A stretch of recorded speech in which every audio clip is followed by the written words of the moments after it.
Λοιπόν, καλησπέρα. Εκ μέρους του Βιβλιοπωλείου Κωνσταντινίδης θα θέλαμε να σας καλωσορίσουμε σήμερα στην ουσιαστική έναρξη των εκδηλώσεων εορτασμού για τα 70 χρόνια του Βιβλιοπωλείου. Το Βιβλιοπωλείο Κωνσταντινίδης ιδρύθηκε το 1955 από τα αδέρφια Βασίλη και Κώστα και μέσα σε αυτά τα 70 χρόνια εξελίχθηκε, ξεκίνησε ως ακαδημαϊκό βιβλιοπωλείο και πια από το 2005 είναι και στο κέντρο της Σαλονίκης, που αναλάβαμε από το 1998 για 27 χρόνια με την αδελφή μου την Άκιστη και εμένα.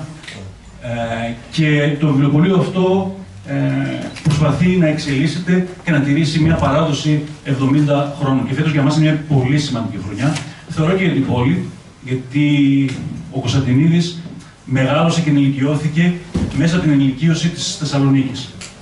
Και έτσι αυτή την ενηλικίωση την εκφράζουμε με έναν πολύ ωραίο τρόπο, με τον καλύτερο τρόπο, γιατί ξεκινάμε να τη γιορτάζουμε, με έναν άνθρωπο ο οποίος τον γνωριστήκαμε πριν από 20 χρόνια, έτυχε να είναι ο άνθρωπος που σημάδεψε και το βιβλιοπωλείο μας και την πόλη με ένα βιβλίο. Αυτό το βιβλίο το οποίο βλέπετε, το ξέρετε όλοι. Αυτό συγκεκριμένο μάλιστα είναι το πρωτότυπο edition, το αγγλικό, το hardback, το οποίο ο Μάρκ το έχει υπογράψει το Μάιο του 2005.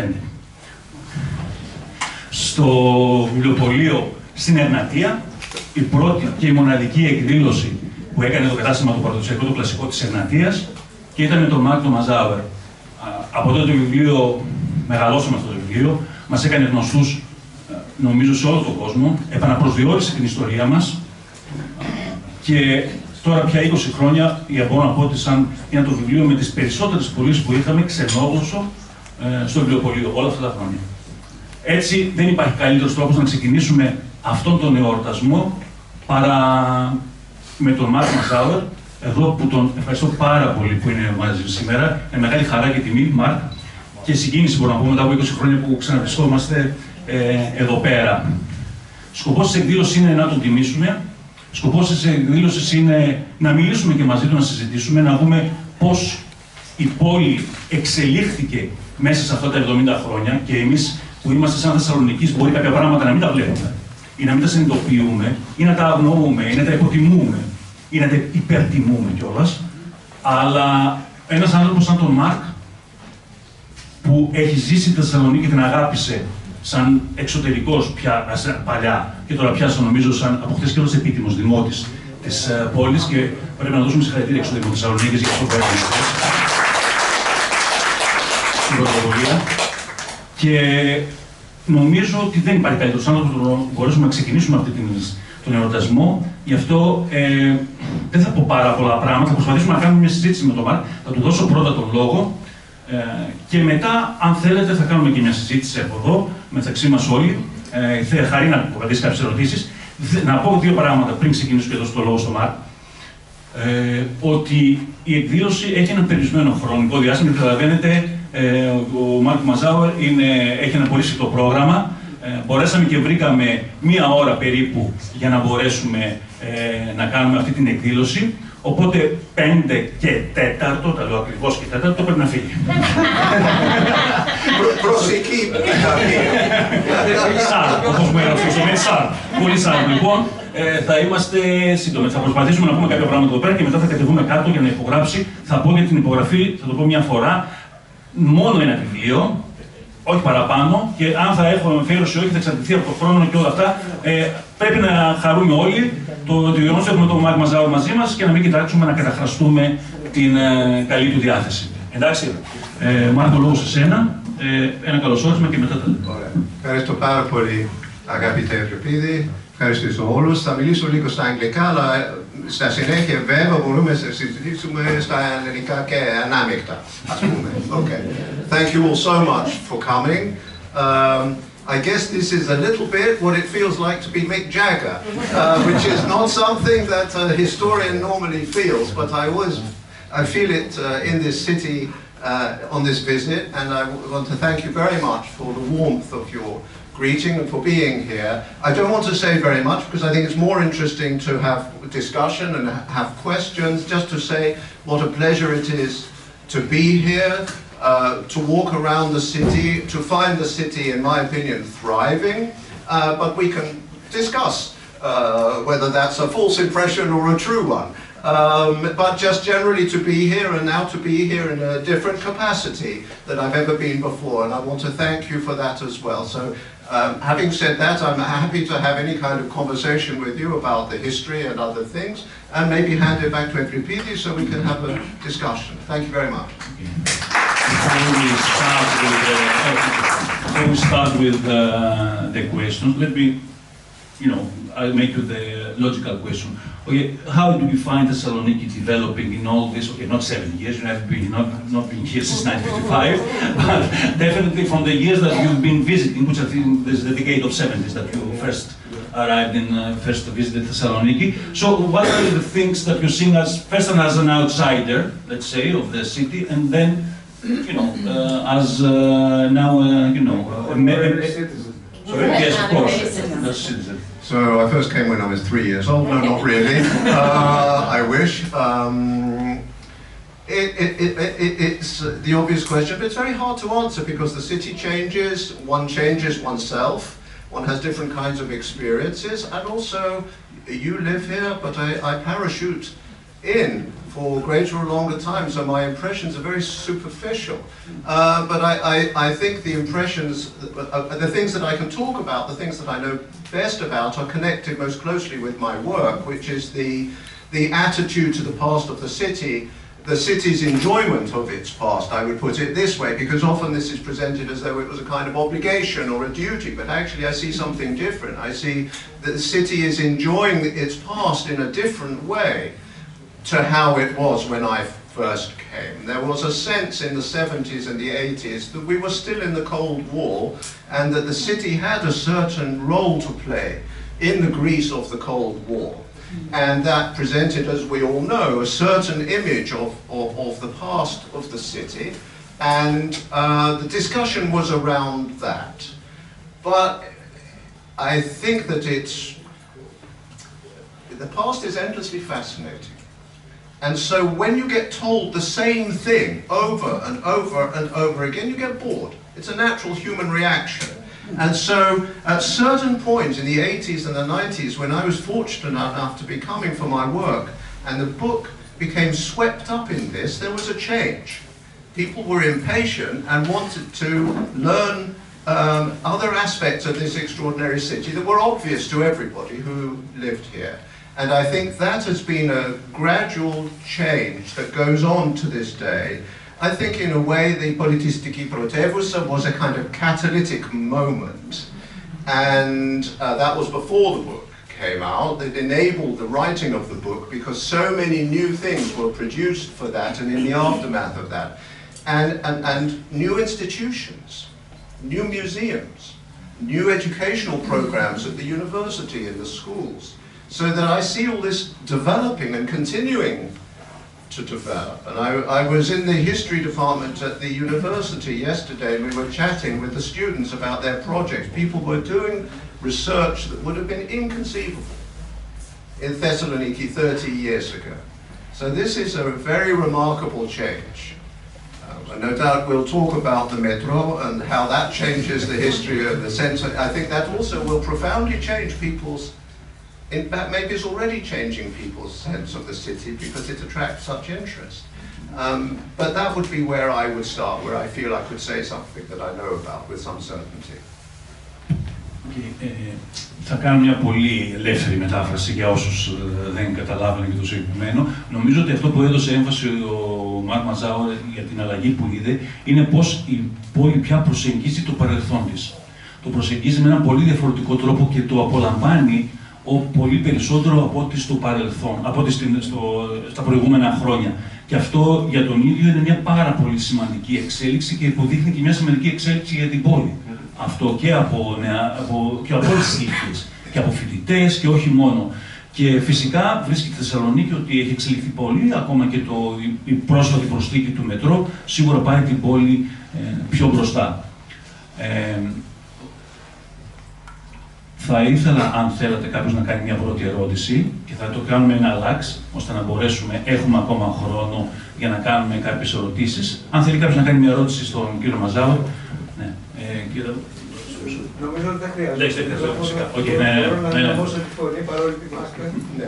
Η μάσκα είναι επειδή είμαστε ευαίσθητη κατηγορία. Σας ευχαριστούμε πάρα πολύ που ήρθατε.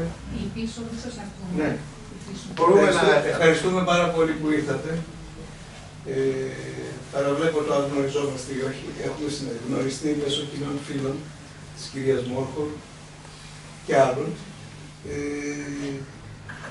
Αυτό που βλέπετε εσείς σαν κάποιος που έρχεται στη Θεσσαλονίκη, επιτρέψτε μου εμένα που γεννήθηκα σε αυτή την πόλη, μεγάλωσα σε αυτή την πόλη, έφυγα για κάποια αρκετά μεγάλα χρονικά διαστήματα, μια φορά στο Ισραήλ, μια φορά στη Γαλλία. Παρ' όλα αυτά, βλέπω ότι αυτή η πόλη, ενώ ξεκίνησε μια κίνηση παραδοχής του παρελθόντος της, στο οποίο συμβάλλατε εσείς αφάνταστα με το βιβλίο, δυστυχώς πισωπατάει. Δυστυχώς αυτή η πόλη, η οποία από το 18 θα έπρεπε να έχει κάνει πάρκο μνήμης, δηλαδή ελευθερίας, που είναι κεντρικό σημείο αναφοράς για όλους εμάς τους Εβραίους αυτής της πόλης, δεν έχει γίνει. Και δεν ξέρω αν θα γίνει. Επιτρέψτε μου να έχω κάποιες προσωπικές αμφιβολίες. Δεν ξέρω αν συστήθηκα, λέγομαι Σάμι Σταμπόχ, είμαι Θεσσαλονικιός και ζωγράφος δευτερευόντως. Μεταφραστής επίσης και άλλα διάφορα. Παλιά ήμουν και ταινικετζής, αλλά δεν το λέω πολύ συχνά. Δυστυχώς βλέπω ισοπατήματα.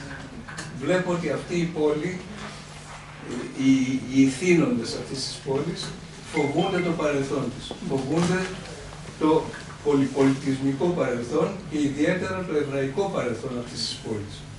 Για το οποίο, τι να πω ότι η Θεσσαλονίκη γίνεται πια τμήμα του ελληνικού κράτους το 1912, όπως γνωρίζετε πολύ καλά, αλλά με νόμο του Ελληνικού Κοινοβουλίου το 1924, 12 χρόνια μετά, η αργία του Σαββάτου καθίσταται, αναιρείται και η αργία της Κυριακής γίνεται αργία και στη Θεσσαλονίκη, η οποία το Σάββατο δεν δούλευε, γιατί το Σάββατο για εμάς τους Εβραίους είναι η ιερή ημέρα και δεν δουλεύουμε. Άσχετα που εσείς δουλεύετε. Να κάνουμε λίγο την ευρυνή του κ. Μαζάουερ, εντάξει. So the question is whether the observation is that in fact the city is going backwards, and there's a reluctance in the city to embrace its multicultural past, particularly the Jewish past, and look at what's happening, for instance, to Platia Eleftherias, and the speaker expressed the doubt that anything will ever be done there. So let me try to respond to that. First of all, I don't live here, so I'm just going to give you my impressions from outside. I'm not as lucky as you. I wish I was, but maybe also what I can give by not living here is the comparison with other places. These are struggles of collective memory. They're not smooth paths, and they take place in different domains at the same time. So, for instance, one domain becomes the domain of symbolic names, monuments, places. These can become contestations that take all the energy. Meanwhile, other things are happening. They're happening in other domains. They're happening in universities, or they're happening in the film world. So you have to balance all of these things and see all of these things happening. We're talking about the Jewish past. There are many pasts in this city. The Jewish past has a very, very special role in the history of the city. But actually further behind, in some ways, is another very important past, which is to say the Muslim past of the city. But let me add something else, because I think otherwise we get into this kind of competition of whose past is more important, whose past is less important, and it's not a productive way to think about this. And I tried to say something about this yesterday in the Dimarchio. Actually, this is a city of many pasts, and many refugees. I mean, there's a past of Pontus that is in this city that, for me, is part of the same story. And so what you have to find is a way of telling history that accommodates all of these different stories at the same time. Politics tends to turn things into competitions. And I think the historian has the possibility to refuse this way of using the past and say it's not a competition. And actually, it all depends on what the frame of your vision is. Is the frame of your vision for this bit or that bit? Are you going to try and see the whole thing? And so I think that would be my answer to your question. Κάποια άλλη ερώτηση? Θα παρακαλούσα μόνο να είναι σύντομες οι ερωτήσεις, γιατί θα μπορέσουν να ρωτήσουν όσο γίνεται περισσότερο, να κάνουμε και ένα διάλογο. Ο κύριος στο μέσο. Ονομάζομαι Κιδαράκος Κώστας. Ήθελα να ρωτήσω τον κύριο Μαζάουερ, αγαπητοί συγχαρητήρια, είναι επιφανής ιστορικός. Σαν ιστορικό, για την πόλη της Θεσσαλονίκης, εάν δούμε την ιστορία της, θα δούμε ότι πάντοτε ήταν ένα στρατηγικό σημείο, ότι ήταν το επίνιο, να το πω έτσι, των Βαλκανίων μέχρι και τη Βιέννη επάνω. Γι' αυτό υπήρχε και το εμπόριο, γνωστά όλα αυτά. Τώρα, εγώ τον βλέπω περισσότερο Έλληνα από μένα. Είναι ικανοποιημένος που οι κρατούντες βλέπουν αυτό το επίπεδο στρατηγικής της Θεσσαλονίκης, σε αυτό που βρίσκεται τώρα, ή έπρεπε να είναι πιο πάνω? Και αν μπορεί να μας πει, υπάρχουν κάποιοι τρόποι να βελτιωθεί αυτή η κατάσταση?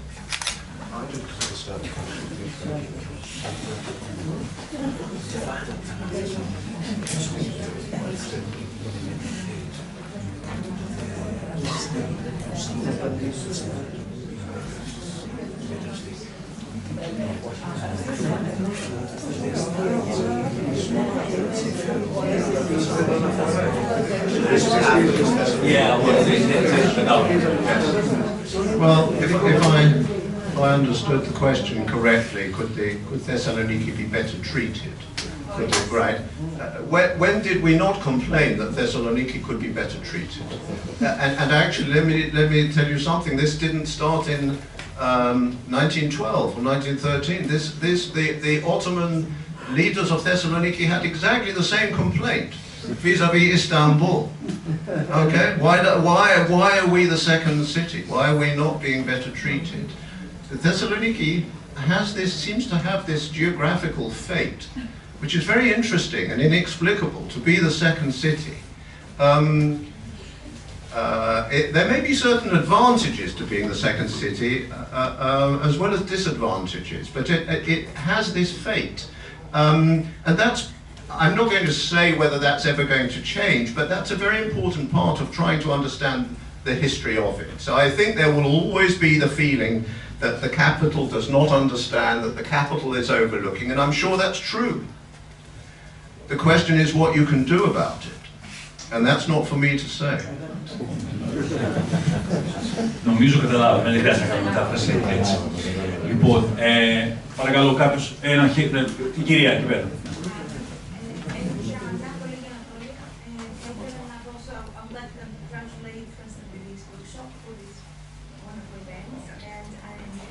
Thank you on behalf of the Kωνσταντινίδης bookshop.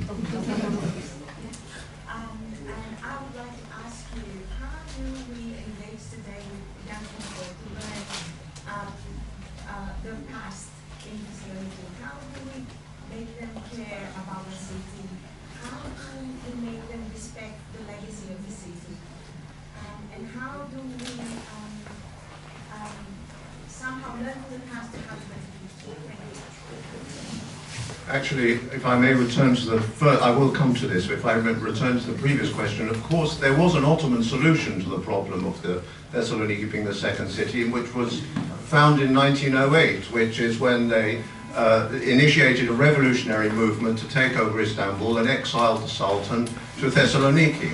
So perhaps that gives you a model for how to solve the city's problems today. How do you engage young people. It's not, of course, a problem specific to Thessaloniki. And there's no simple answer to that question in general, because many things are involved, and it's also not easy to get a sense of the scale of the problem, because we all have our own views, and we don't know if they're cliches or not, about what is motivating people in school. But I think that there are ways of making history accessible. And there are some countries that are better at that, and there are countries that are not so good at that. For instance, in France, there's this fantastic tradition of the graphic novel, which presents very serious episodes from French history in the form of graphic novels. In general, I would say... Would you make your book into a graphic novel? Why not? I can't, not for me, but somebody else. Why not? That's an idea. So, okay, let's leave it there. Παρακαλώ. Thank you very much for your presentation. I would like to ask, what do you think is the role of... Λίγο ησυχία παρακαλώ για να ακούμε τον κύριο. Ευχαριστώ πολύ. Yes, thank you very much for your presence here. What I would like to ask is, what do you think is the role of history? Why do we learn history? Because ever since I remember myself, there's been wars breaking out. We seem to be making the same mistakes. So what is going wrong there? Why do we learn history for starters? I mean, other than general trivia. So I think I have an answer to that. It's not that you learn history because you learn certain lessons and then that's going to make you act in this way, and so if only everybody learned the right kind of history, right? It's not like that. I would put it differently. History is a form of orientation, right? What you give people when you give them a sense of history is a capacity to see themselves and the present in a certain setting. Now, how you or I or somebody else will then act is up to the gods. But they will act in the full consciousness of their environment, and they will not have this a kind of blindness that might come from not being able to set themselves in this landscape of the past. Does that make sense? So to me, that is the value of history. That's not going to stop bad things happening. That's up to other people to do it in different ways. But it gives you a capacity to interpret things and to see yourself in a setting.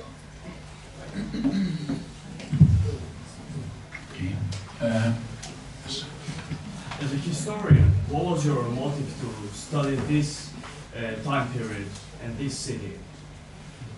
So that's an interesting question, because actually it pushed me back in. You know, most historians, most of my colleagues would say I really shouldn't have written this book. Don't know, and they're right. They're right in a way. Ottoman Turkish, I don't speak Ottoman Turkish. I don't speak Hebrew or Ladino or Russian. And on the other hand, I saw the colleagues of mine who devote their lives to having the languages, and by the time they've acquired all of these languages, actually most of them are no longer historians. And I could explain why. That's not a bad thing, but they have devoted themselves to something else. So I took a decision that I was going to, ignore the counsels of perfection and go on this path. Now, why then this long period? And it started really with my interest in the late 19th, 20th century transition, the period from the late Ottoman into the end of the Second World War. But then I wanted to think about nationalism and what the coming of nationalism meant to Thessaloniki, which is a city that shows what it has meant in different ways very, very clearly. And then to show the coming of nationalism, you had to understand this world before there was nationalism. There was actually the world that the city had inhabited and been transformed by. And so that took you back into the Ottoman past.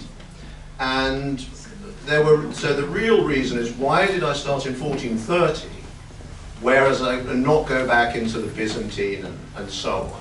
And part of the answer for that is just actually the literature of the Byzantine city and the classical city is so much richer already. We have a lot in Greek in particular on that firstly I didn't think it was needed, and it would have changed the book.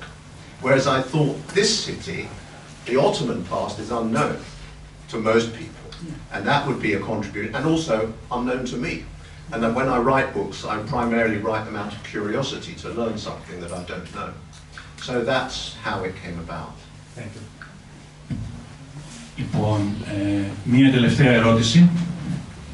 Το βιβλίο είναι γεμάτο σκληρές αλήθειες για τη Θεσσαλονίκη. Πιστεύετε ότι αν το έγραφε ένας Έλληνας ιστορικός, το κοινό θα ήταν το ίδιο δεκτικό με το που το γράψατε εσείς, που είστε ένας ξένος? Well, all I can say is it's been a very nice experience over many years being a xenos, writing about Greece, because I think I get a kind of free pass.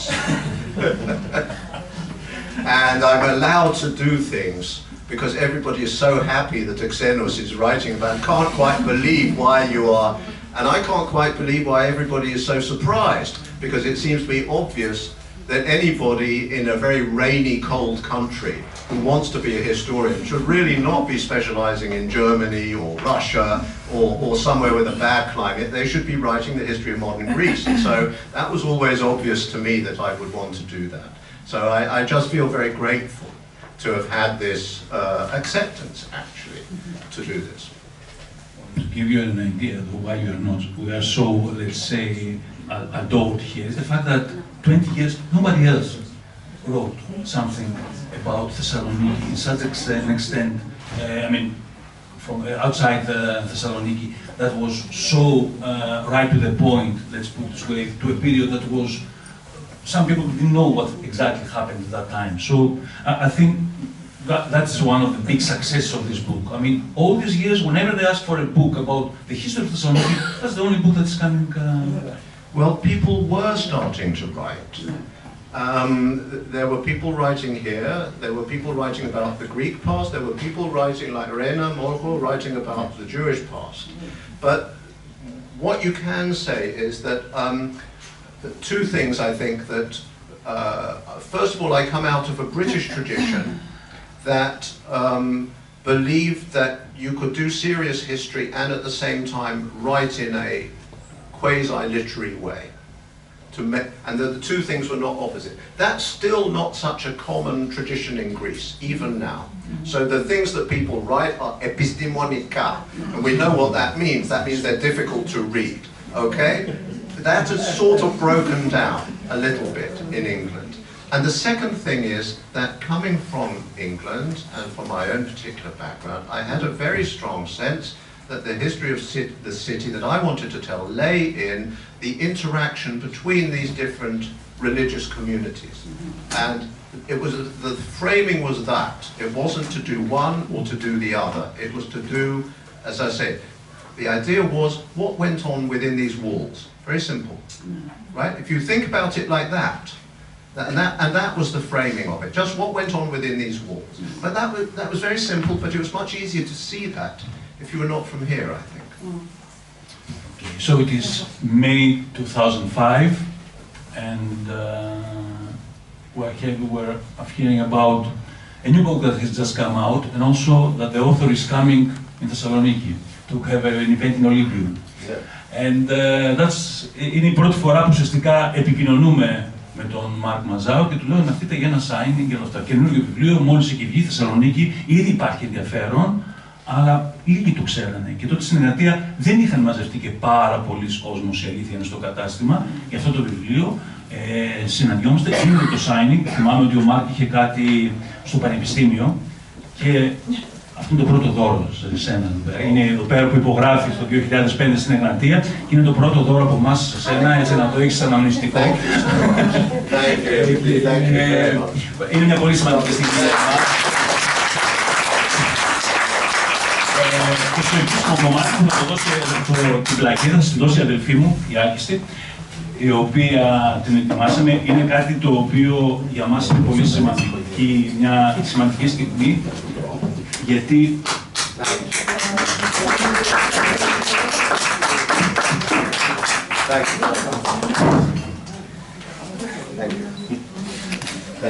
Thank you very much. Thank you. Να διαβάσω τι λέγεται.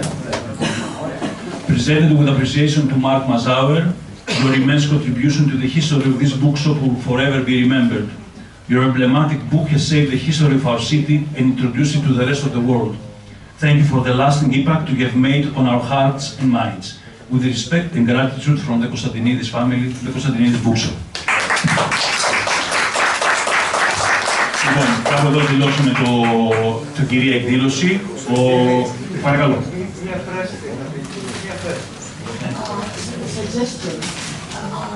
More bitter and more difficult in these times.